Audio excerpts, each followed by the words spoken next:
And we're back with another video. Yeah, so it's been about 2 years since the last video game pickups episode.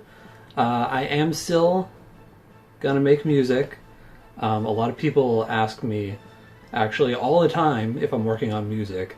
The answer is it's on the back burner, but it's coming. It's coming. But until then, just wanted to put out a little video here. And we're gonna go through some of the games I collected. So the last time was 2 years ago, and that's quite a while. So, as I think I probably said this before, I don't really like collect games per se anymore. But sometimes I'll grab one, especially if it's like a really good price, or if it's like a new game that I really want to play. So I just have probably like at least 10 games. Probably at least 10 games in the past 2 years since the last video. So let's get started with the only retro game that I have here, and this is Ring of Red. So a friend of mine recommended this to me. It's JRPG, and surprisingly, it was very cheap.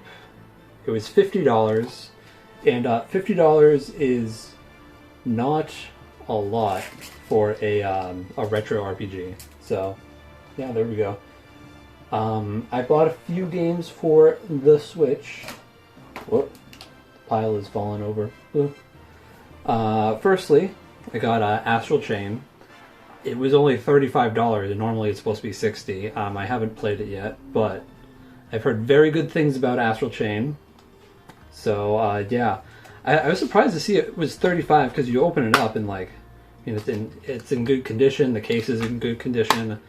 I was like, is this going to be a bootleg or something? But no, the game runs fine. I just haven't like played it yet. What else did I get? I got Chrono Cross. So I already have this on PS1, but this is supposed to be like a much better version, and it's got like all this extra stuff. It's in HD. It has Radical Dreamers, which is like a related like text-based adventure or something. So I'll have to check that out at some point. Chrono Cross has been on my like to-do list for a long time, and this makes it a lot easier because I don't have to, you know, get out the PS1 and the PS1 discs and everything. So another one I got was the Baten Kaitos HD collection, if two games you could say is a collection. So you might see it's the Japanese version, but it has English on it. So it's the English, it's the Spanish, I think it's got Chinese, and it has, surprisingly, Indonesian, which is very interesting. But yeah, even though it's the Japanese version, I made sure it worked on my Switch, which it does. It's not region locked, and it's in English, so that's pretty cool. I forgot how much I got this for exactly, but I think it was just like the normal price. I think it was just like $50 to $60, which is fine because I mean these are two big games. If you wanted to get the original like GameCube releases, it's gonna be more than that anyways.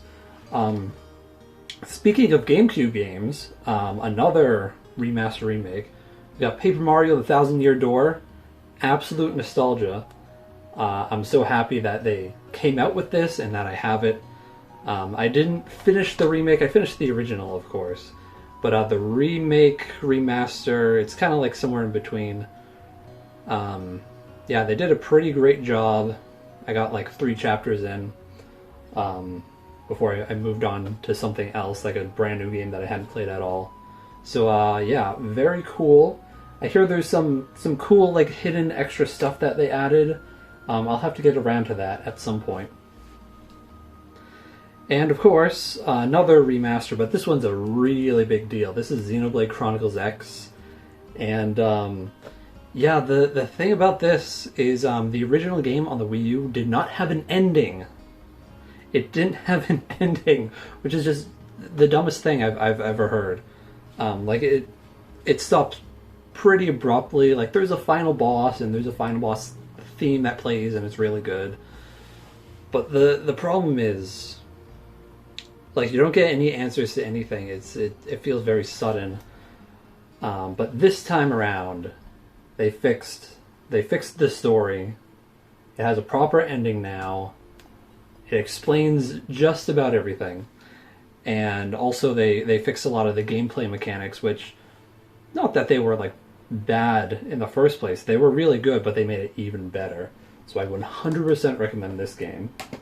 So let's move on to PlayStation games. We got Trails into Reverie right here. So the thing about Reverie is I'm almost done with it. I've pretty much caught up. I've played, yeah, all the Sky games, all the Crossbell games, all the Cold Steel games. This is the big culmination of all those things, right? So I'm on the last chapter. It's very good so far. Do not start with this game though. You'll be so confused. If you want to start the Trails games, start with Sky, or optionally, if you only have a Nintendo Switch, you could play Zero and Azure, like as its own like duology by itself. Like you could kind of have it as its own contained story if you wanted to. Yes, starting with Sky would be better, but Zero and Azure, if you just play those two games, I mean those are still great games, so you could do that.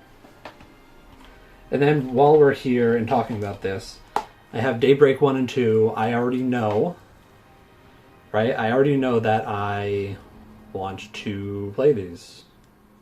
So I got them, and I got a good deal. I got both of these for less than the full regular price. So that's really good. You just have to wait for just the right time when it's been out for a while. But not so long that people realize, oh, this is really good. Let's jack up the price. Oops, I bumped the tripod. Can you tell I've been doing this for a long time? Of course not. Anyways, so another PlayStation 5 game. I got a PS5, by the way. I was able to find a pretty good deal on it, so yeah, I figured it was time to get a new one, even though there's not a whole lot of games for it. But this is one of them. This is one of the exclusive games to PS5. I don't think this is on Steam yet. Maybe they'll put it on Steam eventually. It's Returnal, and yeah, roguelites they're pretty cool. This one's good. It's got co-op, which I enjoy. I enjoy co-op, and I played that once, and it was very fun. So yeah, if you like roguelites and you got a PS5, I mean, it's kind of a no-brainer right there. Let's see, what else do we got? We have Freedom Wars Remastered. So this is a Vita game. I 100%ed the Vita game. I got the Platinum Trophy and everything. The thing about this is I have not opened it yet, because it's a pretty long game if you want to do everything. And I just haven't gotten around to just testing it out, but I would recommend this if you like Monster Hunter, because it's very Monster Hunter-esque, except better, because I don't like Monster Hunter at all. Alright, moving on. We have a couple Final Fantasy games. We got Crisis Core Reunion. Is that what it's called? Yeah, Reunion. Remake of the PSP game, which is pretty cool. For years now, I've been considering like buying the PSP game because it's not that expensive. It's like $20, $30. I was like, yeah, a whole Final Fantasy game for $20, $30, that's not too bad. But this is definitely going to be the superior experience, so I'm glad I waited, and then eventually this came out, and yeah, I'll definitely have to play this one day. I'll definitely also have to play Rebirth at some point, because I do enjoy Final Fantasy VII, and this is part 2 of the remake.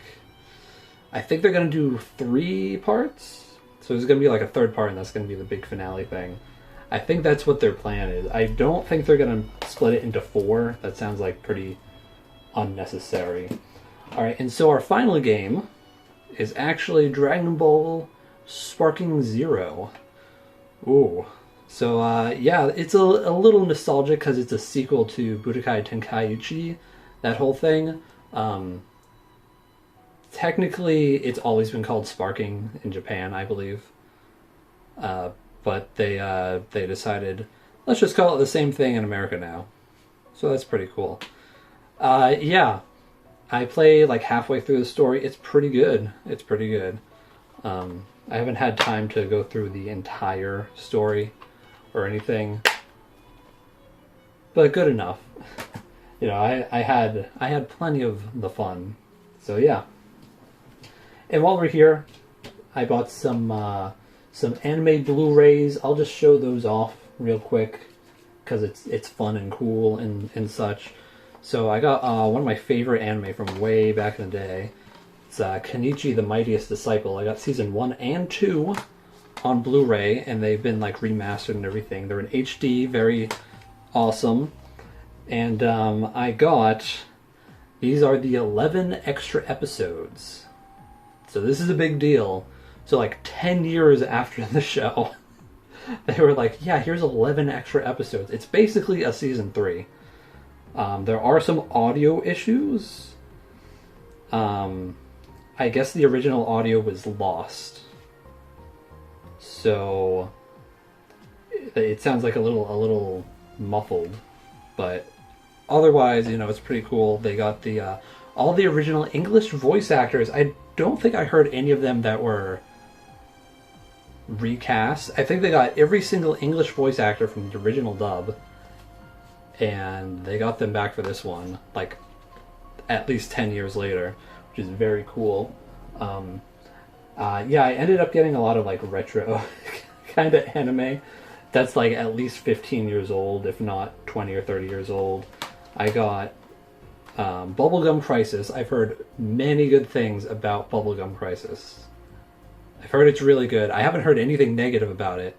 I really want to see it, and so when I came across it on Blu-ray, I had to get it. And I've also heard very good things about Gunbuster. So I got Gunbuster and the movie, and I will eventually watch these. And back to video games, kind of. Oh, unfortunately, the sleeve is a little damaged here. But we have Sonic X, the complete Sonic X. So this is actually not in HD. I don't think an HD version exists, but it's on a Blu-ray disc. It's either 1 or 2. Let's see. Okay, it's split into 2 discs. And it's every single episode of Sonic X, all 78. And this is the Japanese version, which is the better version, actually. Unless there's also this, but in English. I don't know if it's still censored, like 4Kids dub censored or whatever, but I'm pretty sure this is the full uncensored, uncut thing, which is very good. So this show is unironically very good. So if you like Sonic at all and you like anime, you gotta check that out. Another thing I picked up was Belle. I've just heard it's really good. All my friends have seen it except me. It's very rare for my friends to see an anime, and I haven't seen it because I've seen like almost everything. And then the absolute final thing we have for today is, I forget where I found this. Yeah, I don't remember where I found this. I think it was like FYE or something. Those are still around, believe it or not. And I found this. It's Josei, the Tiger and the Fish. It's just supposed to be like a very nice like romance anime movie. I don't think it's a series. I think it's a movie. It's oh wow. Oh, okay, no. Special features runtime 133 minutes. No, the regular runtime is 98 minutes, that's a decent length for a film. But yeah, those are the Blu-rays I got. Got PS5 games, I got Switch games, I got one retro game. And that's about it. So thank you all for watching. I'm still not good at outros. Do I look like a man who's good at outros? Probably not. Anyways, yeah, I'll be working on music again eventually. I've got a few projects. I've got 2 jobs. They're part-time, but, still 2 jobs, and I got lots going on. So I'll see you all again eventually.